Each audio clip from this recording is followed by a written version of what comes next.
Well, JL, congrats on the win. What are your thoughts on the match? Thought we drew on everything we've been working on over the pre-season, to be honest. From mental skills, being 4 goals down, being able to stick to the plan, not get flustered. Thought we were able to see our way through that period. Done enormous work on our fitness. Phil and his team have done a fantastic job to get our players as fit as they are.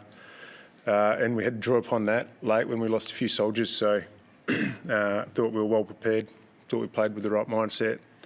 And most impressively, I thought we played for each other. Early on, there were just so many simple errors. You as a coach, were you confident that once you got out of the game that things would flow from? Oh, absolutely. I thought I saw some things that I really liked and showed that we were in the right frame of mind. When you give away a 50-metre penalty which costs a goal, you give away a deliberate rush. Some of those things are anomalies. So there's a bit of question in the box whether we need to go to a momentum call, but we just backed the players in because, like I said, I thought we were attacking the game with the right mindset, and I didn't want to shift that. And then we got some things on our terms at the back end of that quarter, and we're able to kick a couple of steadiers. But like I said at the start, I was really pleased with the way the players just stuck to their tasks. They didn't get flustered by the 4 goals down, and we worked our way through it. The intent they showed, like the Switkowski smother, holding the ball tackles, you had chase downs just to put pressure on, like that. I feel like that changed the momentum of the game. Yeah. Was that what you were looking for? Absolutely. It's a big part of our game. Have you watched our better performances last year and the last 5 or 6 games of the year are really consistent with our pressure and relentless with our contest work, both in and around the ball, but on the outer layers of our contest as well. And I thought we picked up where we left off with that. And create a lot of good opportunities to score and to go inside 50 off the back of good pressure. So maybe wasn't there early because, like you said, we were turning the ball over in areas that didn't really help us defend or pressure. But once we got that part of the game going, it was a real highlight. What does it do for everyone's confidence to come from 4 goals down to then dominate for the rest of the game? Probably keeps it ticking along. I feel like our confidence is high. We haven't been spruiking about our pre-season externally, but internally we've gone about work. We're really confident in how fit we are, how strong we are, and the way we play. So it just probably reinforces that. How important was that extra size and strength in the midfield tonight, do you think? Clearly it helped with our physicality and pressure, and just having probably the extra number to go through there as well helps.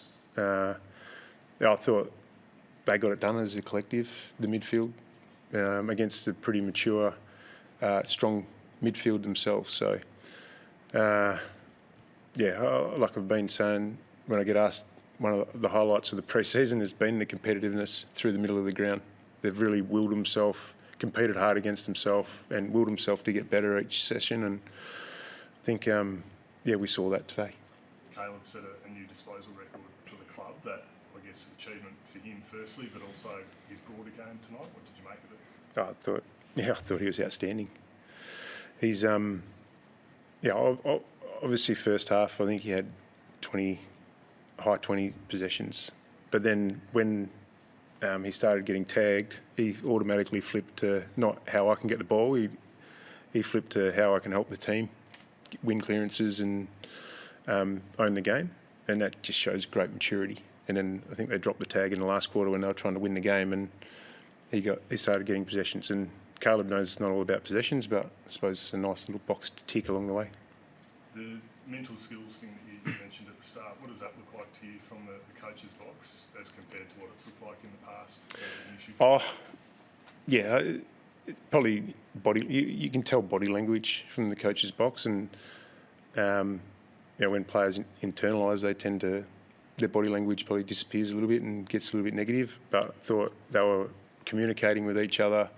Guys were coming to the bench and talking to the coach's box, which shows they were in tune with the game. So that made me feel like we weren't panicking. And sometimes when we go off task and we don't tend to trust ourselves with the ball as much, or we don't explore our space with the ball, and we don't look to hit the little short kicks that are on, or we don't look to energise when we get the opportunity. And that's the mindset stuff that I thought we were on top of. So that's why I didn't feel like we needed to panic from the coach's box, and showed that we could turn it around. You speak about not panicking. You know, you're 3 guys down. They've kicked 2 goals in that last quarter, and they're really starting to build some momentum. Yet you're still able to swing that momentum back in your favour. Do you think that's a sign of maturity in what's always been a young Dockers side? I guess that's the tag you get. You're a young side, and you've just shown up in the last 2 grand finals. Yep. Yeah. No, I thought we did some good things when we'd lost a couple. Well, there's some stuff we'd love to get a little bit better. It's really tough though when you've probably got 3 or 4 guys playing out of role, and it was our first game of the year, so they're all fatigued.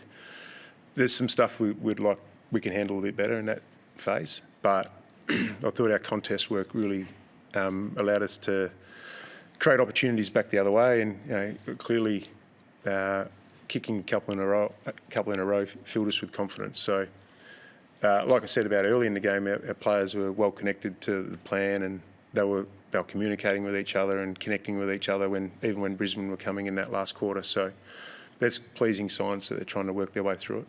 What do you know about the injury carnage? Well, Carl's obviously got concussion, so we'll look after him early part of the week, and he'll enter the protocols. And the other 2 will just have to wait. Like, they look pretty significant, but I'm not going to sit here and give a time frame or just got to get a scan, and we'll see how we go. Fingers, toes, everything crossed for them both. Do you fear ACL at all for Oscar, or has that been checked and you know it's not? We're unsure. Yep. Yeah, if the doctors said it's a certain injury of any type, I'd sit here and say it, but they haven't said that to me yet. So To know that you've lost 2 blokes for quality key defenders, like what are your options to replace guys like them from here? Oh, well, we've got players on our list. We've got players ready to go. So, seats in the boat are not always full. There's going to be opportunities for players along the journey, and players are going to get some opportunities next week. So, it's really disappointing. It takes a bit of the gloss off a really, really good win, having 3 guys get injured like that. But it creates opportunities, and we'll have players ready to go. Who's at the front of that queue? Don't know. Haven't really put the queue together yet. Walters, Good question, eh? So Walters looked to have a really sore groin after the match. How's he?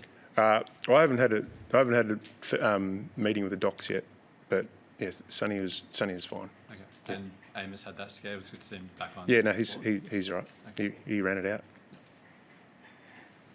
Cool. Thanks, everyone. Good on you.